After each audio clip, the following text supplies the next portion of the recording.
बिस्मिल्लाहिर्रहमानिर्रहीम। अस्सलामु अलैकुम वरहमतुल्लाहि वबरकातुहू।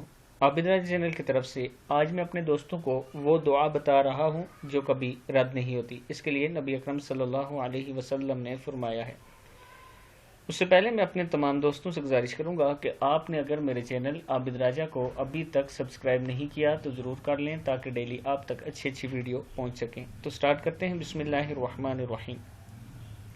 वो दुआ जो कभी रद्द नहीं होती। नबी अकरम सल्लल्लाहु अलैहि वसल्लम ने इरशाद फरमाया, मछली वाले हज़रत यूनुस अलैहिस्सलाम ने मछली के पेट में ये दुआ की थी, ला इलाहा इल्ला अंता सुब्हानका इन्नी कुन्तु मिनज़ ज़ालिमीन। ला इलाहा इल्ला अंता सुब्हानका इन्नी कुन्तु मिनज़ ज़ालिमीन। तेरे सिवा कोई इबादत के लायक नहीं, यकीनन मैं ही जालिम हूँ। कोई शख्स जब भी किसी चीज़ के बारे में ये दुआ करता है तो अल्लाह इसकी दुआ को ज़रूर कबूल फरमाते हैं। तिरमिज़ी की हदीस है। मैं अपने दोस्तों से कहूँगा कि ये दुआ खुद भी याद कर लें और आगे अपने दोस्तों को इस टाइम कहें कि ज़रूर इसको कसरत से पढ़ा करें और अल्लाह ताला से इस वबा से बचने के लिए दुआ किया करें। अस्सलामु अलैकुम वरहमतुल्लाहि वबरकातुहू।